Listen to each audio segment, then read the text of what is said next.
Hello everyone, welcome to the class.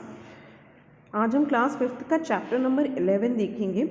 इसका नाम है एरिया एंड इट्स बाउंड्री। ठीक है, इस चैप्टर का क्या नाम है? एरिया और उसकी बाउंड्री। तो एरिया क्या होता है? कोई भी शेप है वह जितना स्पेस लेता है वो उसका एरिया होता है, और उसके चारों ओर का जो किनारा एड्ज होता है उसको हम बाउंड्री कहते हैं। मैथमेटिक्स में बाउंड्री को पेरीमीटर भी बोला जाता है। तो बेसिकली इस चैप्टर में हम किसी भी शेप का दो पार्ट देखेंगे। एक तो शेप का जो है अंदर का भाग है जिसे हम एरिया कहेंगे। अगर ये कोई शेप है तो इसके जो अंदर का भाग है, ये जितना स्पेस ये लिया हुआ है, ये इसका एरिया हो जाएगा। और इसकी ये जो चारों ओर का एज है, किनारा है, बाउंड्री है, इसको हम पेरीमीटर कहेंगे। तो इस चैप्टर में हम एरिया और पेरीमीटर के बारे में जानेंगे। तो चैप्टर शुरू करते हैं। Who slice is bigger? किसका स्लाइस यहाँ पे बड़ा है? Partha and Ginni bought aam papad dried mango slice from a shop. There pieces look like this. यहाँ पे दो बच्चे हैं, पार्थ और गिनी। वे ड्राइड मैंगो स्लाइस यानी आम पापड़ जिसको हम कहते हैं, वो एक दुकान से खरीद के लाते हैं, और वह दोनों पीस जो होते हैं वो इस तरीके से दिखाई देते हैं। ये पीस ए है और यहाँ पे एक और पीस है, piece B. This is piece B. ठीक है, both could not make out whose piece was bigger. अब दोनों को ये समझ में नहीं आ रहा, ये दोनों पीस देख के, कि किसका पीस जो है वह बड़ा है। Suggest some ways to find out whose piece is bigger, discuss. तो आप यहाँ पे एक सुझाव दे सकते हैं कि कैसे हम पता करेंगे कि किसका पीस जो है वो बड़ा है। A friend of Parth and Gini showed one way using small squares. अब यहाँ पे पार्थ और गिनी का एक फ्रेंड आता है और वो उनको एक तरीका बताता है, यूजिंग स्मॉल स्क्वायर्स। तो यहाँ पे वो स्क्वायर का यूज़ करता है। स्क्वायर किसे कहते हैं? स्क्वायर जो होता है उस शेप को कहते हैं जिसकी लेंथ और ब्रेथ दोनों बराबर होती है। ठीक है, उसकी ये साइड भी इक्वल होगी, ये साइड भी इक्वल होगी, ये साइड भी इक्वल होगी, और ये साइड, अगर ये साइड 1 सेंटीमीटर है तो ये भी साइड 1 सेंटीमीटर होगी, ये भी 1 सेंटीमीटर और ये भी 1 सेंटीमीटर होगी। तो इस तरीके के शेप को जो कहते हैं स्क्वायर कहते हैं। तो वह यहाँ पे एक स्क्वायर लेकर आता है। ठीक है, अब वह ये जो स्क्वायर होता है वह 1 सेंटीमीटर का होता है। 1 सेंटीमीटर जो होती है साइड, इसकी साइड होती है। The length of the piece A is 6 centimetre. So 6 square of the side 1 centimetre can be arrange along its length. वह कहता है कि ये जो पीस ए है, इसकी ये जो लेंथ है वह क्या है? 6 सेंटीमीटर है। तो यहाँ पे अगर हम स्क्वायर 1 सेंटीमीटर के साइड के स्क्वायर रखेंगे तो टोटल हम यहाँ पे 6 स्क्वायर इस तरीके से पुट कर सकते हैं। ठीक है, और फिर आगे इसकी ये जो ब्रेथ है वह कितनी है? 5 सेंटीमीटर है। इसका जो विड्थ है वो 5 सेंटीमीटर है। तो यहाँ पे 5 स्क्वायर, एक स्क्वायर ये हो गया 1 सेंटीमीटर, 2 सेंटीमीटर का स्क्वायर, 3, 4 एंड 5। इस तरीके से हम यहाँ पे इन स्क्वायर्स को रख सकते हैं। The width of the piece A is 5 centimeters, so 5 square can be arranged along its width. Altogether, how many square can be arranged on it? अब यहाँ पे क्वेश्चन ये आता है कि इस तरीके से हम कितने स्क्वायर रख सकते हैं। तो यहाँ पे हमने 1 सेंटीमीटर के 6 स्क्वायर रखे। ठीक है, फिर यहाँ पे हमें कितने रखने होंगे? 5 होंगे। 1 सेंटीमीटर इसकी साइड है, फिर 1 सेंटीमीटर साइड वाला एक और स्क्वायर रखेंगे, 3, 4 एंड 5। टोटल यहाँ पे हम 5 रखेंगे। उसी तरह फिर हम यहाँ पे ये स्क्वायर रखते जाएंगे। तो जब हम टोटल स्क्वायर्स को हमें काउंट करना पड़ेगा तो हम देख रहे हैं कि हर एक कॉलम में 5 स्क्वायर्स आ रहे हैं। और ये कितनी बार आ रहे हैं? ये 6 टाइम्स आएंगे। इस तरीके से यहाँ पे 6 टाइम्स आएंगे। तो हम यहाँ पे टोटल कितने स्क्वायर्स हो जाएंगे? 5 होंगे। और ये कितनी बार आ रहा है? 5, 6 टाइम्स। तो 5 × 6 = 30। तो इस पूरे जो रेक्टेंगुलर शेप है जिसका लेंथ 6 सेंटीमीटर और ब्रेथ 5 सेंटीमीटर, इसमें टोटल 30 स्क्वायर्स आएंगे। तो all together how many squares can be arranged on it? तो 30 स्क्वायर्स यहाँ पे हम लिखेंगे। So the area of the piece A जो होगा 30 स्क्वायर सेंटीमीटर। जब भी हम एरिया लिखते हैं, एरिया क्या होता है? किसी भी शेप का जो एरिया होता है वह उसके अंदर का पार्ट होता है, जितना वो ऑक्यूपाई किया रहता है, जितना स्पेस वो ऑक्यूपाई किया रहता है वह उसका एरिया होता है। तो इस शेप का एरिया किसके बराबर है? 30 स्क्वायर सेंटीमीटर के बराबर है। इसका यूनिट ऑफ मेजरमेंट क्या है एरिया का? Square centimetre. हम यहाँ स्क्वायर ले रहे हैं और ये सेंटीमीटर में था, इसलिए यहाँ पे 30 स्क्वायर सेंटीमीटर होगा। अब यहाँ पे ये क्रो क्या कह रहा है? It's silly to count them all. ये तो बेवकूफ़ी है सभी स्क्वायर्स को काउंट करना, जस्ट मल्टीप्लाई। जैसे अभी हमने क्या मल्टीप्लाई करके उसको वैसे करेंगे। यहाँ पे ये कितने थे? 6 थे और ये जो था 5 था, तो 5 × 6 30 square centimetre. In the same way find the area of piece B. उसी तरीके से हम पीस बी का भी एरिया कैलकुलेट करेंगे। कैसे करेंगे? अगर हम यहाँ स्क्वायर रखना स्टार्ट करेंगे तो 1 सेंटीमीटर साइड वाला एक स्क्वायर रखेंगे, 2 3 4 5 6 7 8 9 10 11, इस तरीके से हम यहाँ पे 11 रखेंगे और यहाँ पे ऐसे 3 स्क्वायर ऐसे ऐसे फिल करते जाएंगे। तो अगर हमें इसका एरिया निकालना होगा तो डायरेक्ट हम क्या कर सकते हैं? 11 × 3, इसका ये जो लेंथ है और ये जो ब्रेथ है इसका मल्टीप्लाई करेंगे तो हमें पता चल जाएगा कितने स्क्वायर सेंटीमीटर इसका एरिया है। तो यहाँ पे पीस बी का एरिया निकालना होगा तो 33 स्क्वायर सेंटीमीटर। अब who had the bigger piece और हाउ मच बिगर? तो हमने देखा कि area of the piece B is bigger than the area of the piece A. ठीक है, बी में कितने स्क्वायर सेंटीमीटर आ रहा है उसका एरिया? 33 स्क्वायर सेंटीमीटर, और ए का जो एरिया आ रहा है वो आ रहा है 30 स्क्वायर सेंटीमीटर। तो पीस बी जो होगा वो बिगर होगा पीस ए से। अब कितना ज़्यादा बिगर होगा? इसके लिए हम 33 में से 30 को सब्ट्रैक्ट करेंगे तो आएगा 3 स्क्वायर सेंटीमीटर। ठीक है, तो हमने देखा कि अगर हमें रेक्टेंगल का एरिया निकालना है तो उसका जो लेंथ है और उसका ब्रेथ है उसमें आपस में क्या करेंगे? मल्टीप्लाई कर देंगे। Area of rectangle equals to length into breadth, तो हमें उस रेक्टेंगल का एरिया पता चल जाएगा। उसी तरह अगर हमें स्क्वायर का एरिया निकालना है तो स्क्वायर में लेंथ और ब्रेथ जो होता है वो सेम होता है, जैसे हम साइड कहते हैं, तो साइड इनटू साइड हो जाएगा। इसका लेंथ और ब्रेथ जो होगा वो एक ही हो जाएगा, तो साइड इनटू साइड हो जाएगा। Now cover with stamps. This stamp has an area of 4 square centimeter. Guess how many such stamps will cover this big rectangle? तो यहाँ पे एक ये बड़ा सा रेक्टेंगल दिया हुआ है और उसके अंदर एक स्टैम्प रखा गया है। हमें इस बड़े से रेक्टेंगल का एरिया निकालना है और हमसे यह कह रहा है कि ये जो स्टैम्प है इसका जो एरिया है वह 4 स्क्वायर सेंटीमीटर है। इसका लेंथ और ब्रेथ हमें नहीं दिया है, लेकिन बताया गया है कि इसके जो एरिया है वो 4 स्क्वायर सेंटीमीटर है। तो सबसे पहला काम हम ये करते हैं,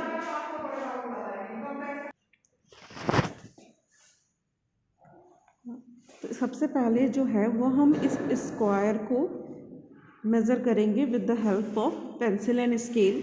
तो इसको जो हम स्केल रख के मेज़र करेंगे तो ये इसकी जो लेंथ होगी वो आएगी 2 सेंटीमीटर, और यहाँ से भी जब इसको मेज़र करेंगे तो ये 2 सेंटीमीटर आएगी। और अगर इसका एरिया निकालना होगा तो हमने देखा कि इसके सारे साइड्स ये 2 सेंटीमीटर है, ये भी 2 सेंटीमीटर है, ये 2 सेंटीमीटर, तो ये जो होगा ये एक स्क्वायर है क्योंकि इसके सारे साइड्स इक्वल हैं। और इसका अगर एरिया निकालना होगा तो स्क्वायर का भी एरिया बताया है, तो क्या होगा? साइड इंटू साइड, तो 2 × 2 जो कि 4 स्क्वायर सेंटीमीटर आएगा, ये आपको दिया हुआ है। तो हमने देखा कि इसकी जो लेंथ होती है वो 2 सेंटीमीटर आएगी। फिर यहाँ से यहाँ तक को अगर हम मेज़र करेंगे with the help of scale तो ये आएगा 14 सेंटीमीटर। तो इस तरीके से हम देखेंगे कि 2 सेंटीमीटर के हम यहाँ पे 7 स्क्वायर यहाँ पे पुट कर सकते हैं, 4 5 6 एंड 7। ठीक है, और इसकी अगर हम लेंथ नापेंगे स्केल से तो ये आएगा 8 सेंटीमीटर। यहाँ पे 2 सेंटीमीटर के हम 4 स्क्वायर्स जो है वो रख सकते हैं। तो check your guess, measure the yellow rectangle it is. तो हमने जब उसको मेज़र किया ये येलो रेक्टेंगल यहाँ से यहाँ तक, तो इसकी लेंथ कितनी आई? ये जो पोर्शन होता है रेक्टेंगल की लेंथ कहते हैं, ये आया था with the help of scale 14 centimetre long. How many stamps can be placed along its length? इसकी लेंथ के अलॉन्ग में हम कितने स्टैम्प्स रख सकते हैं? क्योंकि इसकी लेंथ जो है वो 14 सेंटीमीटर है और एक स्टैम्प की लेंथ 2 सेंटीमीटर है, तो 14 में जब हम 2 से डिवाइड करेंगे तो 7 आएगा। तो इस तरीके के हम 7 स्टैम्प्स जो हैं वो यहाँ पे 4 5 6 7 स्टैम्प्स जो है इस तरीके से हम यहाँ पे पुट कर सकते हैं। नेक्स्ट कह रहा है how wide is the rectangle, तो हम वाइड मतलब उसकी ब्रेथ कितनी है रेक्टेंगल की, तो ये हम निकालेंगे तो ये हो जाएगा 8 सेंटीमीटर। उसके बाद how many stamps can be placed along with its with, तो यहाँ पे कितने स्टैम्प जो है उसके विथ के अकॉर्डिंग ब्रेथ के अकॉर्डिंग लगेंगे, तो 8 सेंटीमीटर में जब हम इसकी लेंथ 2 सेंटीमीटर से डिवाइड करेंगे तो 4 स्टैम्प्स आएंगे। इस तरीके से यहाँ पे हम 4 स्टैम्प्स जो है वह रख देंगे। Next how many stamps are needed to cover the rectangle, अब यहाँ पे आपसे क्वेश्चन ये कह रहा है कि कितने स्टैम्प्स चाहिए इस रेक्टेंगल को कवर करने के लिए, तो यहाँ पे हम लोग लेंथ के अकॉर्डिंग 7 स्टैम्प्स रख रहे थे और ब्रेथ के अकॉर्डिंग 4 स्टैम्प्स रख रहे थे, और हमें पता करना है कितने स्टैम्प्स इसके अंदर होंगे, तो 7 का 4 में मल्टीप्लाई कर देंगे तो 7 4 से 28 स्टैम्प्स जो है वह हम रखेंगे। How close was you earlier guest, तो इट वॉज ऑलमोस्ट क्लोज, हमारा जो गेस्ट था वो लगभग क्लोज ही था। What is the area of rectangle, अब इसका एरिया निकालने के लिए रेक्टेंगल का क्या करेंगे, यहाँ से यहाँ तक की लेंथ जो है वह है 14 सेंटीमीटर और यहाँ से यहाँ तक की जो ब्रेथ है वो है 8 सेंटीमीटर। अब इस 14 का 8 से मल्टीप्लाई करेंगे क्योंकि एरिया ऑफ रेक्टेंगल जो होता है वह क्या होता है, एरिया ऑफ रेक्टेंगल जो होता है, एरिया अगर रेक्टेंगल का निकालना है तो वह होता है लेंथ इनटू ब्रेथ, तो लेंथ हमारा 14 आया है और ब्रेथ जो है वह 7 सेंटीमीटर है, तो जब हम 14 का ब्रेथ जो हो यहाँ पे 8 होगा, ये 7 नहीं 8 होगा, तो 14 का जब हम 8 से मल्टीप्लाई करेंगे तो 112 स्क्वायर सेंटीमीटर आएगा। What is the perimeter of the rectangle, अब यहाँ पे पेरीमीटर कह रहा है, रेक्टेंगल का पेरीमीटर मतलब बाउंड्री, इसकी बाउंड्री कैसे निकालेंगे, जब हम रेक्टेंगल या किसी भी शेप में जब हम यहाँ से चलना स्टार्ट करेंगे फिर हम यहाँ पे टर्न लिए, ये टर्न लिए और वापस यहीं पर आ गए, तो जितना ये डिस्टेंस कवर किया वही इसका पेरीमीटर या बाउंड्री कहलाएगा। किसी भी शेप का अगर हमसे पेरीमीटर पूछ रहा है तो हम उसके बाउंड्री की लेंथ को ऐड कर देंगे, तो हमें पता है कि यहाँ से यहाँ तक की लेंथ कितनी है 14 है, यहाँ से यहाँ तक की लेंथ कितनी होगी, अगर यहाँ से यहाँ तक 8 है तो यहाँ से यहाँ तक भी 8 हो जाएगी, तो ये 14 है तो ये वाला पोर्शन भी कितना होगा 14 हो जाएगा, तो 14 28 हो जाएगा। इन सभी को जोड़ेंगे तो 28 में जब हम 8 जोड़ेंगे तो 36 होगा और 36 में फिर 8 जोड़ेंगे तो 44 आएगा, तो जब हम इन चारों को लेंथ को ऐड करेंगे तो इट विल बी 44, तो इसको कैसे लिखेंगे 44 सेंटीमीटर। देखिए यहाँ पे स्क्वायर का यूज़ नहीं करेंगे, यहाँ पे सिंपल इसका यूनिट ऑफ मेजरमेंट होगा 44 centimetre. Now practice time. Arbaz plans to tile his kitchen floor with the green square tiles. Each side of the tile is 10 centimeter. His kitchen is 220 centimeter in length and 180 centimeter wide. How many tiles will he need? तो यहाँ पे ये अरबाज का जो ये kitchen floor है, यहाँ पे अरबाज को टाइल्स लगाना और इस टाइल की लेंथ और ब्रेथ कितनी है 10 है, 10 इसकी लेंथ है और 10 जो है वह इसकी ब्रेथ है। अब हमसे क्वेश्चन ये कह रहा है कि ऐसी कितनी टाइल्स हम यहाँ पे लगाएंगे, तो सबसे पहले हम क्या करते हैं कि इस किचन के लेंथ हम देखते हैं जो कि दिया है 220 सेंटीमीटर लेंथ दिया है और ब्रेथ इसका जो है 180 सेंटीमीटर जो है वह दिया हुआ है। तो अगर हम 10 सेंटीमीटर की एक टाइल्स यहाँ लगा रहे हैं तो टोटल यहाँ पे कितनी टाइल्स लगेंगी, 22 टाइल्स जो है वह ऊपर लगेंगी, ऊपर जो है वह 22 टाइल्स लगेंगी और यहाँ पे जो है वह 18 टाइल्स लगेंगी। ठीक है, तो ये हमें पता चल गया कि यहाँ इसके साइड में 22 टाइल्स लगेंगी और यहाँ पे 18 लगेंगी, तो टोटल कितनी टाइल्स लगेंगी, अगर हम इस 22 का 18 से मल्टीप्लाई कर दें तो हमें पता चल जाएगा टोटल कितनी टाइल्स लगेंगी, ये हो जाएंगी 396 टाइल्स।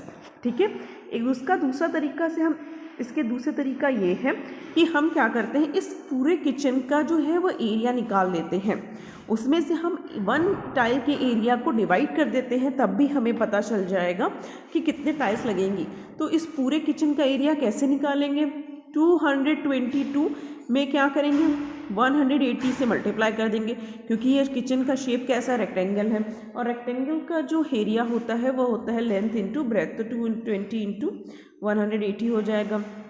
इसके बाद हम क्या करेंगे, इसमें से वन टाइल का एरिया क्या होगा 10 इंटू 10, तो वन टाइल के एरिया 10 इंटू 10 को डिवाइड कर देंगे, तो ये 0 से ये 0 कैंसिल आउट हो जाएगा, ये 0 से ये 0, जब 22 का 18 से मल्टीप्लाई करेंगे तो 396 टाइल्स आएंगे। ठीक है, नेक्स्ट क्वेश्चन है, the fencing of a square garden is 20 metre in length, how long one side of the garden. तो फेंसिंग ऑफ स्क्वायर गार्डन की फेंसिंग क्या होती है, चार दीवारी, यानी कि कोई गार्डन है उसका जो शेप है वो स्क्वायर है, और इसकी जो फेंसिंग मतलब ये चारों दीवारी पे जो तार लगे हुए हैं उसकी टोटल लेंथ आपको कितनी दी हुई है 20 मीटर, यानी कि हमने यहाँ से तार लगाया, यहाँ यहाँ यहाँ, ये पूरी लेंथ जो है वो 20 मीटर है। तो हमें बताना है कि वन साइड की लेंथ कितनी है गार्डन की। तो यहाँ पे ये जो फेंसिंग है वह कुछ भी नहीं है, पेरीमीटर है। ठीक है, और पेरीमीटर जो होता है वह क्या होता है, सम ऑफ ऑल साइड, इस साइड को जोड़ेंगे, इस साइड को, इस साइड को, इस साइड को जोड़ेंगे तो हमें पेरीमीटर मिल जाएगा। अब यहाँ पे ये चारों साइड जो है वह इक्वल है, तो 4 इंटू साइड करेंगे, क्योंकि 4 बार साइड को जोड़ना, या 4 का हम डायरेक्ट साइड से मल्टीप्लाई करेंगे तो कितना आएगा 20 आएगा। तो हमें एक साइड निकालनी होगी, तो इस 20 में यहाँ पे ले जाके 4 को डिवाइड कर देंगे, तो ये कितना आएगा 5 सेंटीमीटर। तो जब हम यहाँ पे हर एक साइड जो कि 5 सेंटीमीटर होगी, तब इसका जो स्क्वायर गार्डन है वह उसका जो पेरीमीटर टोटल पेरीमीटर होगा वो आ जाएगा 20। नेक्स्ट क्वेश्चन है, a thin wire 20 centimetre long is formed into a rectangle. एक पतली सी वायर ली गई है जिसकी लेंथ जो है वो 20 सेंटीमीटर है, और इस वायर से आपका एक रेक्टेंगल बनाया गया है। If the width of this rectangle is 4 centimetre, उसके बाद ये रेक्टेंगल बनाने के बाद कह रहा है कि इस रेक्टेंगल का जो विथ है, विथ मतलब इसका ये जो ब्रेथ है वो 4 सेंटीमीटर आया है, तो बताओ उसकी लेंथ क्या होगी। ओके, तो यहाँ पे ये जो वायर था 20 सेंटीमीटर, इसी को मोड़ के एक रेक्टेंगल बनाया गया है। इट मीन्स कि इसका जो पेरीमीटर है, इसकी चारों तरफ की जो बाउंड्री का सम है वो 20 हो जाएगा, और आपको विड्थ दे दिया गया है 4, तो अगर ये 4 है तो ये भी 4 होगा। ये हमें लेंथ इसकी पता करनी है, ये दोनों। तो पेरीमीटर जो होता है वह रेक्टेंगल का क्या होता है, 2 बार हम लेंथ को जोड़ते हैं और 2 बार हम ब्रेथ को या विड्थ को जोड़ते हैं। ठीक है, तभी हमको क्या मिल जाता है, पेरीमीटर मिलता है। ठीक है, तो यहाँ पे हमने 2 बार जब विड्थ को जोड़ा तो 4 and 4 8 हो जाएगा, और 2L जो होगा इसको मिला के कितने हुए 20 हुए। अब इस 8 को इधर ले जाके माइनस करेंगे तो 2L इज इक्वल टू 20 में से 8 जाएगा तो 12 आएगा, और ये 2L 12 है तो 1 सिंगल L कितना होगा, 12 में ये 2 डिवाइड हो जाएगा, इट विल बी 6 सेंटीमीटर। ठीक है, तो इसका जो वो लेंथ आएगा वो होगा 6 सेंटीमीटर, यहाँ 2 सेंटीमीटर नहीं होगा, it will be 6 centimetre. Next है, a square carrom board has a perimeter 320 centimetre. अब एक कैरम बोर्ड है जिसका शेप कैसा है, स्क्वायर है, तो स्क्वायर का पेरीमीटर क्या होता है 4 इंटू साइड आपको दिया हुआ है 320 सेंटीमीटर। तो साइड में हम क्या करेंगे, 320 में 4 से हम डिवाइड कर लेंगे, तो ये कितना आएगा 80 सेंटीमीटर, यानी इस कैरम बोर्ड का जो साइड है वो 80 सेंटीमीटर होगा। इसका एरिया निकालना है, तो एरिया जो होता है वह कैसे निकालते हैं, स्क्वायर का एरिया जो होता है वह होता है साइड इंटू साइड में साइड का जब मल्टीप्लाई कर देंगे, 80 में 80 का मल्टीप्लाई करेंगे, 80 मल्टीप्लाइड बाई 80, तो 0 0 ऐसे ही लगा देंगे, 8 8 जा 64 स्क्वायर सेंटीमीटर होगा। फिर how many tiles like the triangle given here will fit in the wide design. ठीक है, तो यहाँ पे कह रहा है कि how many tiles like the triangle, ये जो टाइल्स बने हुए ट्रायंगुलर शेप के हैं वह इस वाइड डिज़ाइन में फिट होंगे। तो हम देखते हैं यहाँ ट्रायंगुलर शेप जो है वह 1 है, 2 3 4, और अगर हम इसको इस तरीके से डिवाइड करेंगे तो 6 ट्रायंगुलर शेप बनेंगे। ठीक है, उसके बाद ये भी कह रहा है कि this triangle is half of the centimetre square. ये जो ट्रायंगल है वो एक स्क्वायर का हाफ है, तो टोटल यहाँ पे 6 ट्रायंगल बन रहे हैं, तो स्क्वायर कितने बनेंगे, 3 स्क्वायर बनेंगे। ठीक है, क्योंकि 2 ट्रायंगल मिलके एक स्क्वायर बना देंगे, 2 ट्रायंगल जो हैं वह इस तरीके से, ये जो बना हुआ है इस तरीके से मिलकर एक स्क्वायर बना रहे हैं। तो 2 ट्रायंगल जब एक स्क्वायर बनाएंगे तो उस स्क्वायर का एरिया कितना होगा 1 स्क्वायर सेंटीमीटर। तो यहाँ पे टोटल 6 ट्रायंगल बन रहे हैं, 6 ट्रायंगल से कितने स्क्वायर बनेंगे, 3 स्क्वायर बनेंगे, तो एरिया जो होगा इस डिज़ाइन का 3 स्क्वायर सेंटीमीटर होगा। ठीक है, उसके बाद make your own designs of the area 4 and 6 square centimetre. यहाँ पे आपको अपने खुद से 4 और 6 स्क्वायर सेंटीमीटर के डिज़ाइन बनाने हैं। अगर हम 4 स्क्वायर सेंटीमीटर लेते हैं तो हम ट्रायंगल कितने लेंगे, 4 स्क्वायर है, इट मीन्स एक स्क्वायर में 2 ट्रायंगल बनेंगे तो 4 में 8 हो जाएंगे, और 6 स्क्वायर है, 1 स्क्वायर में 2 ट्रायंगल है तो ये कितने हो जाएंगे, 12 हो जाएंगे। ओके अब यहाँ पे आगे हम देखते हैं कि Sanya, Arushi, Manav and Kabir made greeting cards. यहाँ पे ये जो 4 बच्चे हैं वो ग्रीटिंग कार्ड बना रहे हैं and complete the table for their cards. तो अब यहाँ पे हम देखते हैं सान्या ने क्या किया है, सान्या ने अपने ग्रीटिंग कार्ड जो है वो लेंथ और उसकी विड्थ जो है वो 8 सेंटीमीटर रखी है। लेंथ सान्या का यह जो इस तरीके का कार्ड उसने बनाया है उसकी लेंथ 10 सेंटीमीटर और विड्थ 8 सेंटीमीटर है।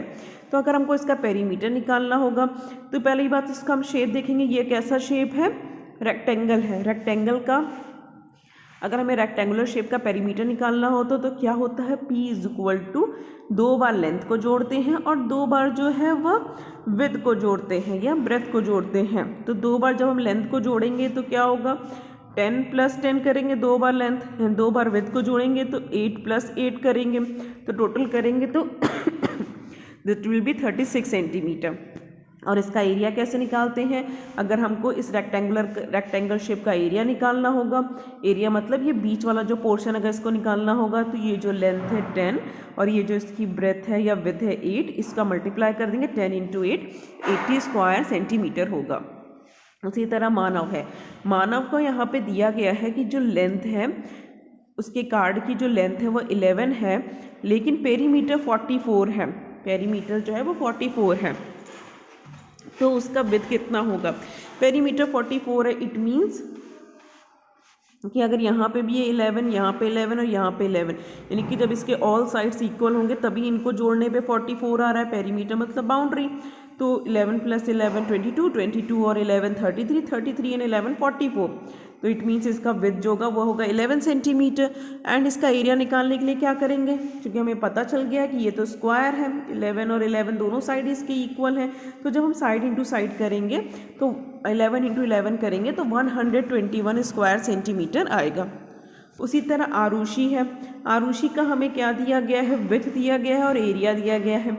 जब हमको पता है कि रेक्टेंगल का एरिया क्या होता है, हम लेंथ में विड्थ का मल्टीप्लाई कर देते हैं या ब्रेथ का मल्टीप्लाई कर देते हैं। एरिया आपको 80 दिया हुआ है, लेंथ 8 दिया हुआ, तो विड्थ क्या होगा, जब हम 8 को 80 में डिवाइड करेंगे तो ब्रेथ जो है वह विड्थ जो है इसका वो 10 आएगा, तो हमने यहाँ पे 10 लिख दिया। और पेरीमीटर सॉल्व करना सबसे आसान होता है, 2 बार लेंथ को जोड़ेंगे और 2 बार ब्रेथ को जोड़ेंगे। My belt is longest. Next है, take a thick paper sheet of the length 14 centimetre and with 9 centimetre. अब हम एक थिक पेपर शीट लेंगे जिसकी लेंथ जो है, इस तरीके का एक पेपर शीट ले लेंगे जिसकी ये जो लेंथ है वह 14 सेंटीमीटर है और विड्थ जो है वह कितनी है, 9 सेंटीमीटर है।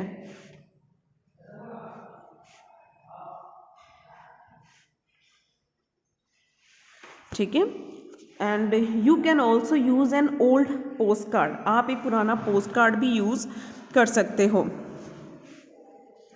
What is it's area, what is its perimeter. ठीक है, तो एरिया निकालने के लिए क्या करेंगे, एरिया निकालने के लिए इसकी ये जो लेंथ है 14 और ये जो विड्थ है 9, इसका डायरेक्ट मल्टीप्लाई कर देंगे तो 14 × 9, ठीक है, तो ये आएगा 126 स्क्वायर सेंटीमीटर।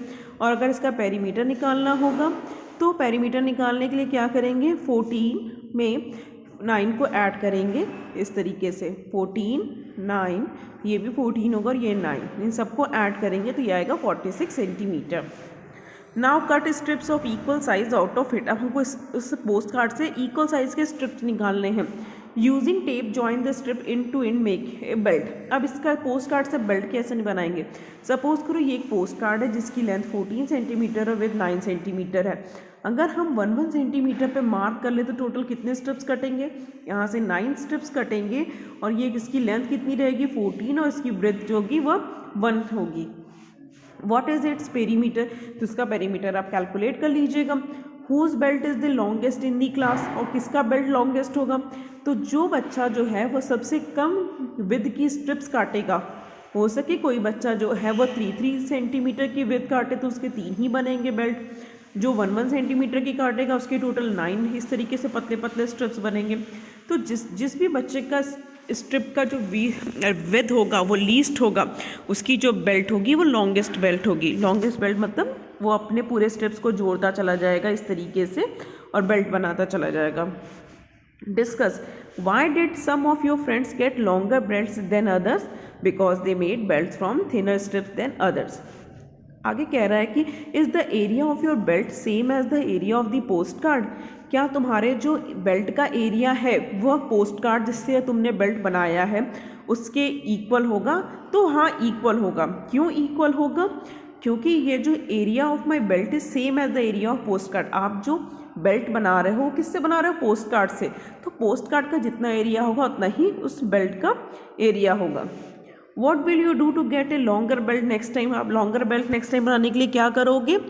आप जो है उसकी विड्थ जो है बहुत पतली पतली रखोगे। विड्थ मतलब अगर हमारे पास ये बड़ा सा पोस्ट कार्ड है तो इसको बहुत पतले पतले स्ट्रिप्स में काटेंगे तो हमें बहुत ज़्यादा स्ट्रिप बनेगी और जब इन स्ट्रिप्स को जोड़ते चले जाएंगे तो उतनी लंबी बेल्ट बनती चली जाएगी।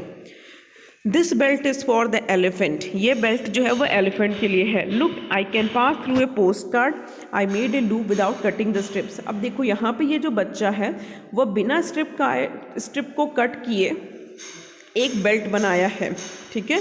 अब यहाँ पे आपसे क्वेश्चन कह रहा है कि pass through a post card, can you think of how to cut a post card so that you can pass through it. क्या आप एक ऐसे पोस्ट कार्ड को कट कर सकते हो कि आप उसमें से पास हो जाओ और आपको उसको स्ट्रिप्स नहीं काटनी है? तो यहाँ पे मैंने इसको पेस्ट कर दिया। अगर आप इस तरीके का डिज़ाइन बना के इस तरीके से इसको कट करोगे तो आप बिना इसका स्ट्रिप कट किए आप यहाँ से इसके अंदर क्या करोगे? एडजस्ट हो जाओगे, ठीक है।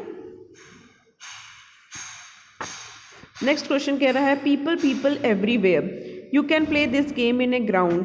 आप एक ग्राउंड में ये गेम खेल सकते हो। Make 2 squares of 1 square metre each, ठीक है। 1 स्क्वायर मीटर मतलब आपको 2 स्क्वायर बनाने हैं और यहाँ पे इस स्क्वायर की जो लेंथ होगी साइड की वो होगी 1 metre.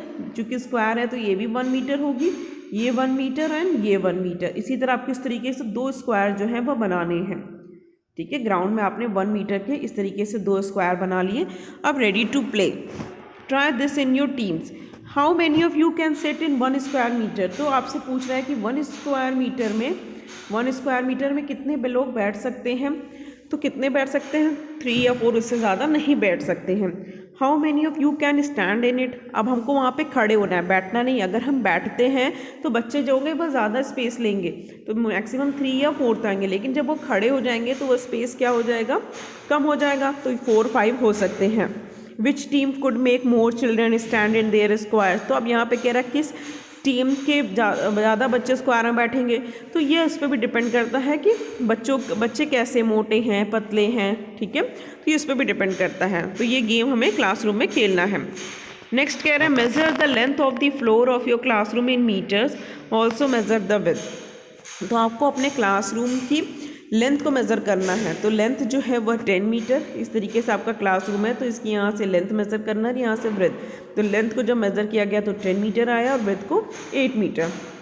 What is the area of the floor of your classroom in square metre. तो अगर हमें एरिया निकालना है तो एरिया कैसे निकालेंगे? हम लेंथ में इस विड्थ का मल्टीप्लाई कर देंगे। तो 10 और 8 का मल्टीप्लाई किया तो 80 स्क्वायर मीटर आएगा। How many children are there in your classroom. कितने बच्चे हैं क्लासरूम में? 40 चिल्ड्रन है, मान के चलते हैं 40 चिल्ड्रन है। So how many children can sit in 1 square metre. अब यहाँ पे जब 80 स्क्वायर मीटर में 40 बच्चे बैठेंगे तो 1 स्क्वायर मीटर में कितने बैठेंगे? आप इस 80 में डिवाइड कर दो 40 का तो 2 आएंगे। If you want to move around easily, then how many children do you think should be there in 1 square meter? तो 1 स्क्वायर मीटर में अगर आप आराम से घूमना चाहते हो तो कितने बच्चों को बैठाना है? तो 2 बच्चे बैठ रहे थे, 2 की जगह अगर हम 1 कर दें तो 1 चाइल्ड के लिए हो जाएगा ये। नेक्स्ट है can you imagine how big A square of side 1 kilometre. तो एक स्क्वायर है जिसका साइड 1 किलोमीटर है, तो कैसे बनेगा? 1 किलोमीटर आप जो है 1 साइड लेंगे, इसकी लेंथ भी 1 किलोमीटर लेंगे और इसकी ब्रेथ भी 1 किलोमीटर लेंगे। तो इस तरीके से आप एक स्क्वायर बना लोगे और उसमें देखोगे कितने लोग रहते हैं। तो यहाँ पे ये बता रहा है, आपको एक इन्फॉर्मेशन दे रहा है कि जो वेस्ट बंगाल है उसमें अबाउट 900 पीपल जो हैं वो 1 स्क्वायर किलोमीटर में रहते हैं, जबकि एक इंडिया का एक स्टेट है Arunachal Pradesh, it feels very lonely, there are less than 15 people living in square kilometre. लेकिन अरुणाचल प्रदेश में तो 1 किलोमीटर में केवल 15 लोग ही रहते हैं या उससे कम ही रहते हैं। नाउ शेयर द लैंड, अब यहाँ पे लैंड की शेयरिंग की जा रही है, इस तरीके का यहाँ पे लैंड है, उसकी यहाँ पे शेयरिंग की जा रही है। Nasreena is a farmer who wants to divide her land equally among her 3 children. अब नसरीना यहाँ पे एक किसान है और वो अपना ये जो लैंड है वो इक्वली देना चाहती है अपने 3 बच्चों को। वो 3 बच्चे कौन कौन से हैं? चुमकी, झुमरी और इमरान। ठीक है, चुमकी, झुमरी और इमरान, ये जो उसके 3 बच्चे हैं, इनको ये इक्वली डिवाइड करना चाहती है। She wants to divide the land so that the each piece of land has 1 tree. और वो इस तरीके से अपने लैंड को डिवाइड करना चाह रही है कि हर पीस ऑफ लैंड में 1 ट्री आ जाए। हर लैंड लुक लाइक दिस, उसका लैंड जो है वो इस तरीके से है। तो पहले हम देख लेते हैं कि आखिर इस लैंड में कितने स्क्वायर्स हैं। तो काउंट करने का तरीका क्या है? 1 2 3 4 5 6 7 8 9 10, ऊपर साइड 10 है। 1 2 3 4 5 6 7 8 9, नीचे 9 है। तो टोटल इसमें कितने स्क्वायर्स होंगे? 10 × 9 90 स्क्वायर्स होंगे। तो 90 स्क्वायर्स को उसको कितने बच्चों में देना है? Can you divide the land equally? Share how you will divide it. Remember each person has to get a tree, colour each person's piece of land differently. ठीक है, तो यहाँ पे हमने देखा कि 90 स्क्वायर्स हैं और 3 बच्चे हैं उसके, कौन कौन से? चुमकी, झुमरी एंड इमरान। तो 90 को वो 3 में डिवाइड करेगी तो हर को कितना कितना मिलेगा? 30 square metre. If each square on this page is equal to 1 square metre of land, यहाँ पे ये बता रहा है कि हर स्क्वायर किसके बराबर है? 1 स्क्वायर मीटर ऑफ लैंड के इक्वल है। तो how much land will each of her children gate, तो हर बच्चे को कितना लैंड मिलेगा? तो 30 स्क्वायर मीटर मिलेगा। 30 में ये डिवाइड हो जाएगा। अब Chumki, Jhumri and Imran need right to make a fence. अब ये लोग क्या करेंगे? अब इनके बीच में ये जो लैंड था, इस तरीके से यहाँ पे मैंने अलग अलग कलर में आपको यहाँ पे क्या करना है? इनको कलर कर देना है। तो मैंने 30 को लेकर ये ब्लैक दिखा दिया है, फिर जो रेस्ट 30 है वो ये दिखा दिएगा और बचे हुए 30 इस तरीके से हो गए हैं। तो सभी अब क्या करेंगे? अपने अपने पार्ट पे फेंसिंग करेंगे, चारों ओर इसके वायर लगाएंगे। तो क्वेश्चन कह रहा है who will need the longest wire for fencing, किसको सबसे ज़्यादा वायर चाहिए चार दीवारी बनाने के लिए, फेंसिंग करने के लिए, बेड़ा इसके किनारे किनारे फेंस का बनाने के लिए। तो इसका कैसे मेज़र करेंगे? हमें पता है कि ये यहाँ से ये कितना हो जाएगा? ये 2 स्क्वायर हो जाएंगे, 1 2, यहाँ से ये पूरे 9 हो जाएंगे। तो हम इस 2 में पहले 9 को ऐड करेंगे, फिर यहाँ से ये कितने स्क्वायर हो जाएंगे? ये हो जाएंगे आपके 3, तो ये +3 हो जाएंगे। फिर यहाँ से यहाँ तक कितने हो जाएंगे? यहाँ से यहाँ तक नहीं, ये 3 नहीं, ये 4 होंगे। इट विल बी 4, यहाँ से यहाँ तक 4 हो जाएंगे क्योंकि यहाँ पे यहाँ तक 10 थे। तो 1 2 3 4 5 6 इधर हो जाए तो बचे 10 हो जाएंगे। फिर हम यहाँ से यहाँ तक के स्क्वायर्स को गिनेंगे, 1 2 3 4 5 6 स्क्वायर यहाँ पे आएंगे। फिर यहाँ से यहाँ तक के लिए चाहिए तो ये कितने हो जाएंगे? ये 2 हो जाएंगे। और फिर यहाँ से यहाँ तक में ये 3 हो जाएंगे। तो इन सबको जब हम ऐड करेंगे 2 + 9 + 3 + 2 + 6 + 4 तो ये आएगा 26। ठीक है, तो यहाँ से ये पूरी फेंसिंग करने के लिए कितने मीटर की वायर चाहिए? 26 मीटर की वायर चाहिए। उसी तरह जो है हम नीचे इसके लिए निकाल लेंगे, इसके लिए इन सबको ऐड करेंगे तो एक आएगा 24 और इस सबको ऐड करेंगे तो एक आएगा 26। ठीक है, how much wire in all will 3 need? ठीक है, कितने को, इन तीनों को कितना चाहिए? तो हमने देखा कि who will need the longest wire for fencing, किसको सबसे ज़्यादा वायर चाहिए फेंसिंग करने के लिए? तो चुमकी को, और यहाँ पे आप देख सकते हो चुमकी को और इमरान को 26 मीटर, दोनों को इक्वल चाहिए। चुमकी और इमरान दोनों को 26 मीटर जो है वो चाहिए। ठीक है, तो फिर नेक्स्ट कह रहा है कि it is clear that Chumki and Imran need the longest and equal wire. फिर नेक्स्ट कह रहा है कि how much wire in all will the 3 need, इन तीनों को मिला के कितना चाहिए? तो चुमकी को चाहिए 26, इमरान को चाहिए भी 26 और झुमरी को चाहिए 24। तो जब इन सबको जोड़ेंगे तो ये आएगा 76 मीटर। तो ये हो जाएगा 76 मीटर चाहिए तीनों को मिला के। ठीक है, तो आज हम यहीं तक करेंगे, इसके आगे का मैं नेक्स्ट पार्ट में कराऊंगा। नेक्स्ट पार्ट में कराऊंगी। इसके लिए आप इस चैनल को लाइक और सब्सक्राइब कर दें और कुछ भी जो भी आपको समझ में नहीं आया वो कमेंट बॉक्स में लिख दें। Thank you.